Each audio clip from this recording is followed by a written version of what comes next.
It was the summer of 2005. I had just started my job as a lifeguard at a popular beach in a coastal town. The days were long and the sun was scorching, but I enjoyed being by the water and keeping swimmers safe. One evening, as the sun was setting and most beachgoers had left, I noticed a figure stumbling towards me from the edge of the shore. I squinted my eyes to get a better look, and to my surprise, it was a young girl, around 10 years old, drenched in seawater. Her clothes were torn, and she had a terrified look on her face. Concerned, I rushed towards her and asked if she was okay. She could barely speak, but managed to tell me that she had been swept away by a strong current. I immediately sprang into action, guiding her to the first aid station and giving her a towel to warm up. She was shivering uncontrollably, and I knew she needed medical attention. I radioed for an ambulance, but she pleaded with me not to call one. She insisted that she just needed to get home and didn't want her parents to worry. Something about her response seemed off. It struck me as strange that a young girl, who had just experienced a near-drowning incident, would be so adamant about avoiding medical help. I couldn't shake the feeling that something wasn't right. Concerned for her well-being, I decided to trust my instincts and called emergency services anyway. As we waited for the ambulance to arrive, I tried to comfort her, assuring her that help was on the way. She began to relax a bit, and between shallow breaths, she revealed that she had been kidnapped earlier that day. Tears welled up in her eyes as she recounted the terrifying details of her ordeal. Within minutes, the sound of sirens grew louder, and the ambulance arrived. The paramedics took over, assessing her condition and providing the necessary care. As they prepared to transport her to the hospital, I shared everything the girl had told me with the authorities. Days later, I received an update from the police. They had successfully tracked down the kidnapper based on the information provided by the young girl. It turned out that he was a known criminal with a history of child abduction. The swift action taken that evening had saved her from further harm and helped bring a dangerous criminal to justice. Looking back on that day, I realized how crucial it was to trust my instincts and make that call for help. Sometimes, things are not as they seem, and our gut feelings can guide us towards making the right decisions, even in the face of uncertainty. The experience reminded me of the importance of staying vigilant and being willing to act when someone's safety is at stake.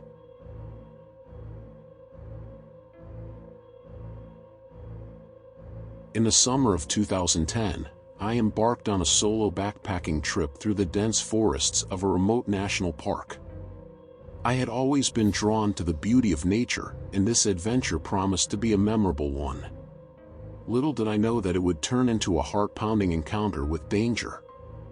After days of hiking and setting up camp in different locations, I found myself in a secluded part of the park, surrounded by towering trees and the sounds of wildlife. It was a peaceful evening, and I was content with the solitude that the wilderness provided. As the sun began to set, I settled down near the campfire to cook my dinner. Just as I was about to take my first bite, a rustling noise caught my attention. I turned my head, expecting to see a curious animal, but what I saw froze me in my tracks. Emerging from the shadows was a tall man, disheveled and covered in dirt. He wore torn clothing and had a wild look in his eyes. Startled, I stumbled backward, my heart racing. I could feel my fight-or-flight response kicking in. The man, seemingly unfazed by my presence, began muttering to himself. His words were incoherent, and I couldn't make out what he was saying. It was evident that he was in distress, and my instinct was to help, but I also had to consider my own safety. As I cautiously approached him, I noticed fresh scratches on his arms and dirt smudged across his face. He seemed lost and confused, desperately searching for something. My concern grew, and I decided to offer him some water and a protein bar from my backpack. With a trembling hand, he accepted the water and took a few sips. Gradually, he started to regain some composure. In a shaky voice, he explained that he had gotten separated from his hiking group days ago and had been wandering aimlessly since then. It was clear that he was disoriented and in dire need of assistance. Without hesitation, I reached for my satellite phone and called the park rangers. I provided them with our location and explained the man's condition. They assured me that help was on the way and advised me to stay with him until they arrived. It was a tense wait, with the man occasionally slipping back into his erratic behavior, but I did my best to keep him calm. After what felt like an eternity, the sound of a helicopter echoed through the forest. The park rangers had arrived, equipped with the necessary tools to rescue the man. They carefully assessed his condition and provided him with medical attention. Later, I learned that he had suffered from severe dehydration and exposure, which could have been life-threatening if left untreated. Reflecting on that experience, I realized how crucial it is to lend a helping hand to those in need, even in the most remote and unexpected situations.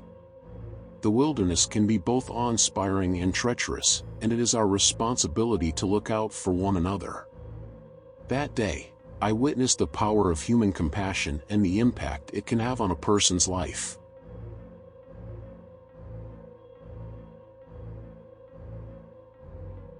In the spring of 2018, I found myself in the midst of a cross-country road trip.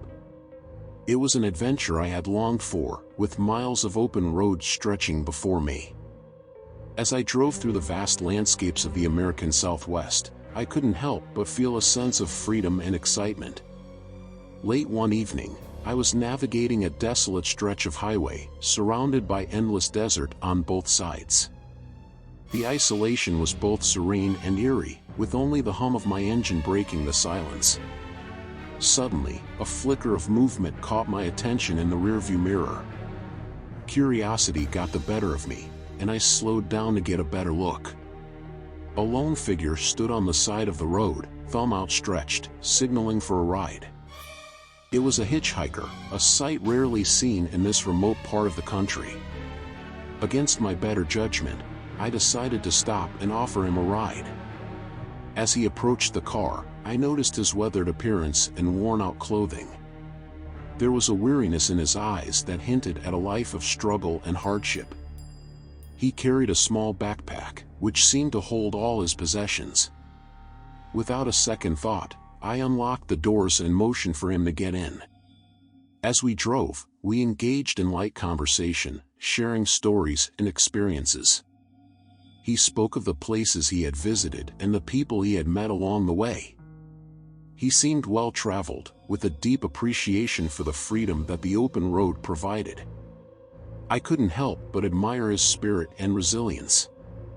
As the miles passed, I noticed a subtle change in his demeanor. His words became more cryptic, hinting at a troubled past and a sense of regret. Unease settled within me, but I pushed it aside, reminding myself to trust my instincts. Then, without warning, he reached into his backpack and pulled out a crumpled map. It was old and tattered, with markings and annotations covering its surface. His voice grew shaky as he explained that the map held the key to a buried treasure hidden in the nearby mountains. My heart raced as I tried to process what he was saying. I had stumbled upon a stranger with a mysterious past, caught in a web of adventure and intrigue. But deep down, I knew I couldn't be a part of it. The risks were too great, and the consequences unknown. Summoning my courage, I pulled over to the side of the road, my hands trembling. I explained to the hitchhiker that I couldn't continue the journey with him. It wasn't fear that drove my decision, but a realization that sometimes the allure of the unknown can lead us astray. As he stepped out of the car, disappointment filled his eyes. I wished him luck on his quest, hoping he would find what he was searching for. And as I watched him disappear into the darkness, I couldn't help but feel a mix of fascination and gratitude for the fleeting encounter. Driving away, I realized that life is filled with moments of uncertainty and temptation. It is up to us to navigate these crossroads and choose our path wisely. Sometimes, the most profound lessons come from the strangers we meet along the way, reminding us of the fragile balance between curiosity and self-preservation.